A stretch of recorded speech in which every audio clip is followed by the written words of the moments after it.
What does it take to stand alone against impossible odds? To face death not once, but for an entire hour while the world burns around you? On a frozen morning in January 1945, near a small French village called Holtzwihr, a 20-year-old boy from Texas, orphaned, underweight, rejected by every branch of the military except one, would answer that question. His name was Audie Murphy, and on that day he would do something so impossible that even Hollywood couldn't believe it was real. He would climb onto a burning tank destroyer, grab a .50 caliber machine gun, and single-handedly hold back an entire German infantry company. 6 tanks, 250 soldiers, while his men evacuated behind him. Wounded. Alone. Out of his mind with fever and rage. This is not a legend. This is not exaggerated. Every word of what you're about to hear is documented, verified, and true. If you want to witness the most unbelievable act of courage in American military history, then subscribe now, because this story will leave you breathless. Let's go back to that frozen hell, where one man became immortal. Audie Leon Murphy was born into a world that had already given up on him. June 20th, 1925, in a dirt-floor sharecropper's shack near Kingston, Texas. 12 children.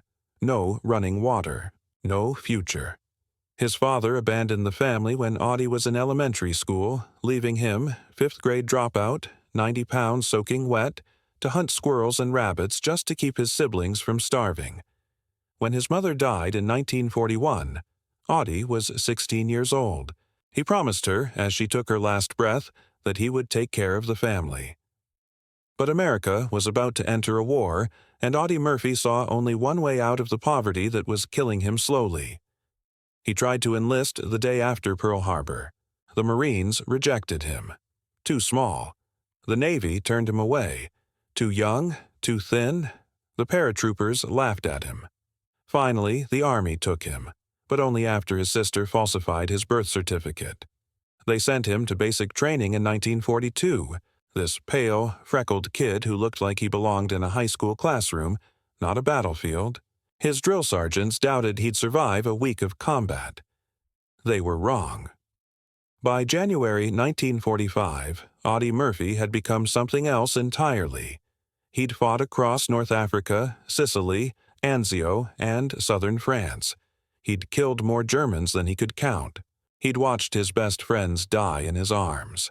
He'd earned battlefield commissions, Bronze Stars, and a reputation among his company as someone who simply would not die, no matter how many times the universe tried to kill him. But he was exhausted, hollow. The boy from Texas had been replaced by something colder, something forged in blood and fire.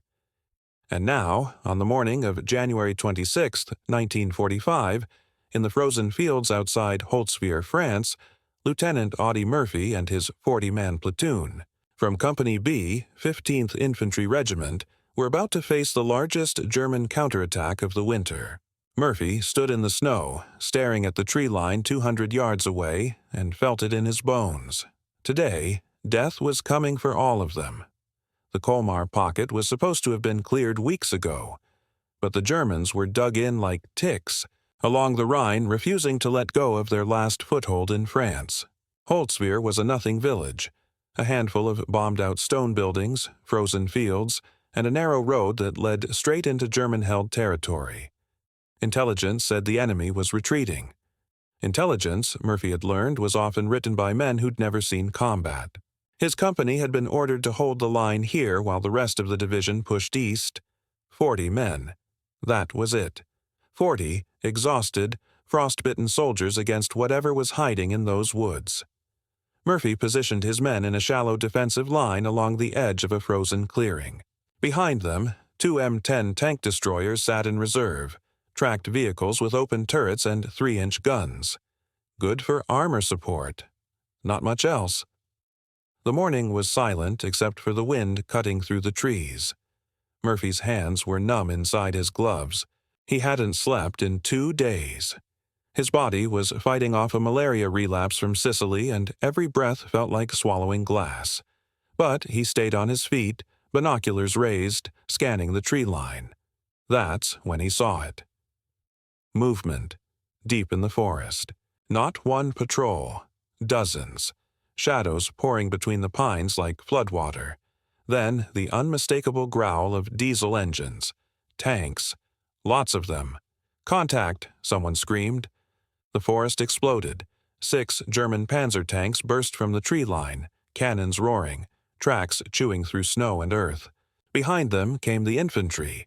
Wave after wave of Wehrmacht soldiers in white winter camouflage, at least 250 men, moving in perfect formation like a machine designed to kill.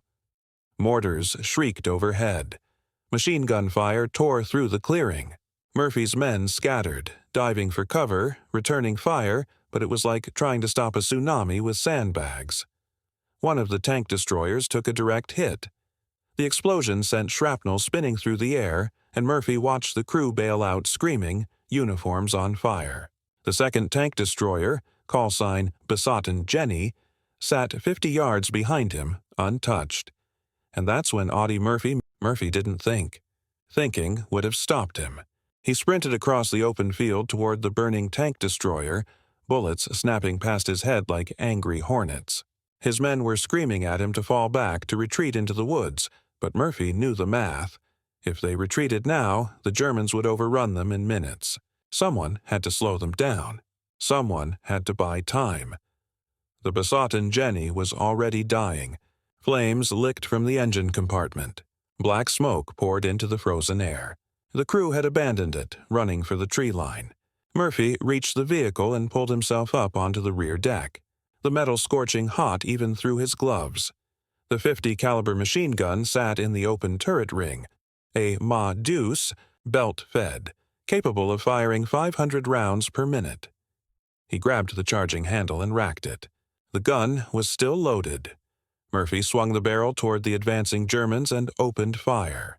The sound was apocalyptic. The .50 cal roared like a chainsaw cutting through steel, sending thumb-sized bullets ripping across the clearing at 2,800 feet per second. German soldiers disintegrated.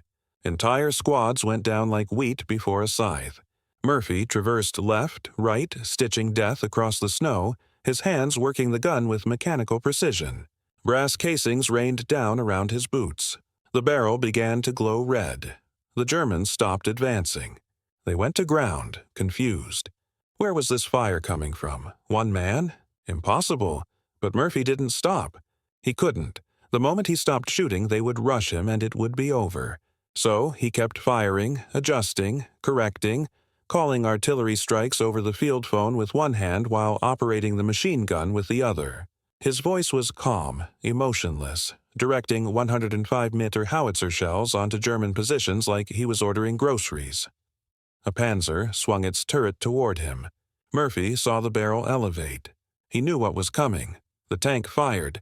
The shell hit 20 feet away, and the world turned into fire and shrapnel and screaming metal, and Audie Murphy, somehow, impossibly, kept firing. Time stopped meaning anything. Murphy didn't know if he'd been on that burning tank for 10 minutes or 10 hours.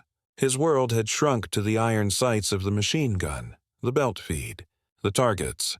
Shoot, traverse, reload, repeat. The Germans kept coming in waves, trying to flank him, trying to overwhelm him through sheer numbers. But every time they got close, Murphy cut them down. The tank destroyer beneath him was fully engulfed now. Flames roared from the engine, melting through wiring and fuel lines. The ammunition stored inside could cook off at any second, turning the vehicle into a bomb that would vaporize him instantly. Murphy could feel the heat through his boots. Smoke filled his lungs. But he couldn't leave. If he left, his men would die. Behind him, 70 yards back in the woods, his soldiers were digging in, setting up a new defensive line. They were screaming at him to get off the tank, to fall back, but Murphy ignored them. He had the high ground. He had the gun. And he had something the Germans didn't expect: absolute refusal to surrender. A German squad made it within 30 yards before Murphy spotted them. He swung the barrel and fired a burst that turned snow red. Another panzer tried to advance, and Murphy called in artillery that landed so close the shockwave knocked him sideways. He grabbed the turret ring, steadied himself, and kept shooting. Then he felt it, a burning sting in his right leg. He looked down. Blood was seeping through his pants. Shrapnel. He didn't remember getting hit. Didn't matter. He shifted his weight to his left leg and kept firing. The phone rang. His company commander, voice frantic, "Murphy, you need to get off that tank now. It's going to explode." Murphy's response was cold, mechanical. "Keep the artillery coming. I'll tell you when to stop." And then, through the smoke and chaos, Murphy saw something that made his blood freeze.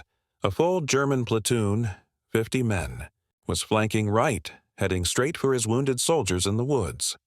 Murphy did the math in his head. 50 Germans. 30 yards from his men. His soldiers were wounded, low on ammunition, and had no idea the enemy was about to hit them from the side. If that platoon reached the woods, it would be a massacre. He had maybe 200 rounds left in the belt. The tank beneath him was an inferno. His leg was bleeding. His vision was starting to blur from blood loss and malaria fever. Every logical voice in his head screamed at him to jump off, to run, to save himself. But Audie Murphy had stopped listening.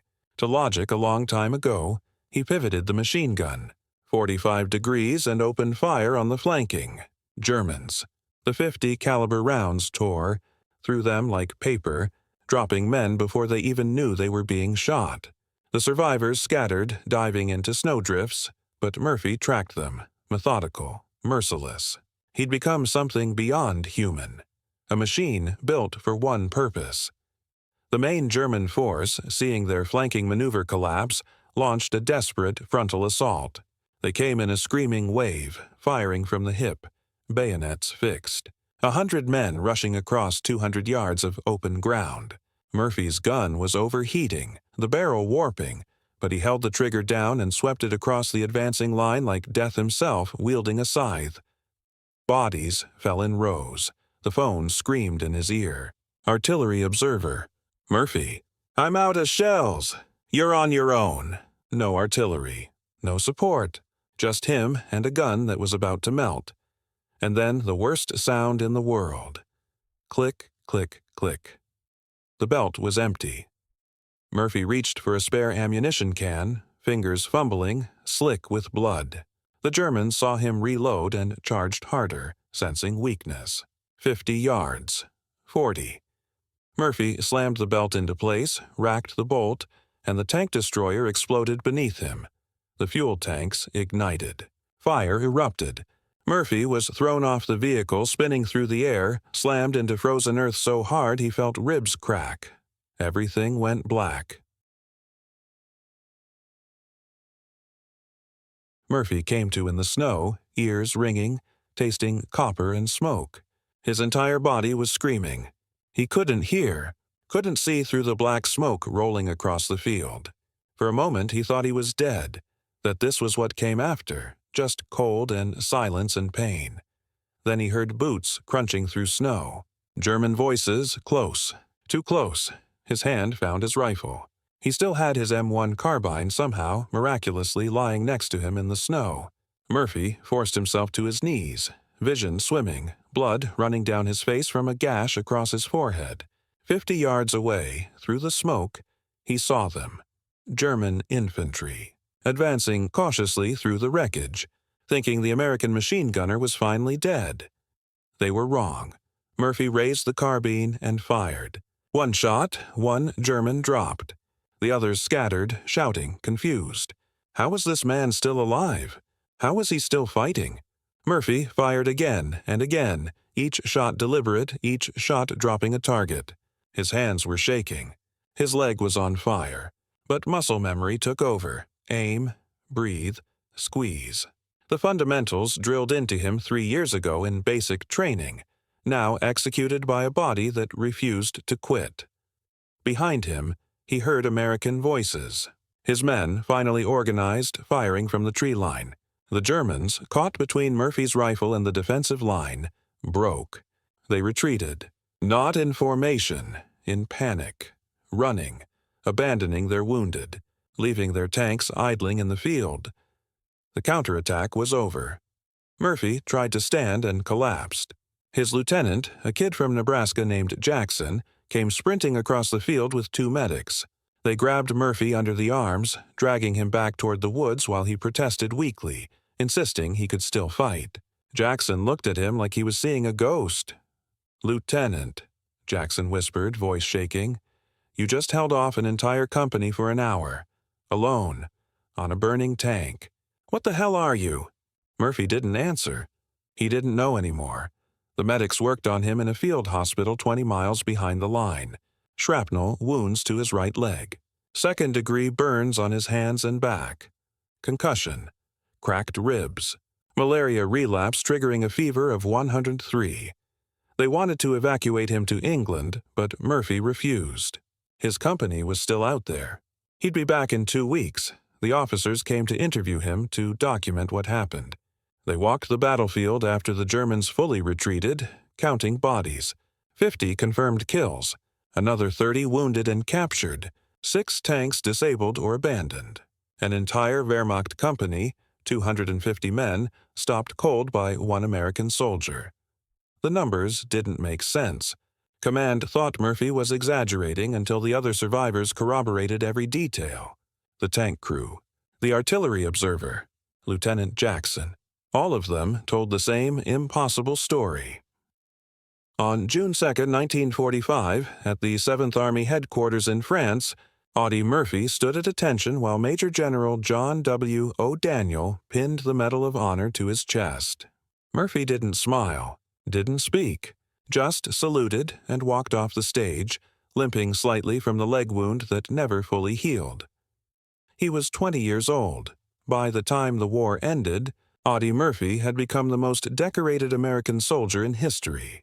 Medal of Honor, Distinguished Service Cross, 2 Silver Stars, Legion of Merit, 3 Purple Hearts, and 24 other medals and citations. He'd killed 240 confirmed enemy combatants and had been wounded 3 times.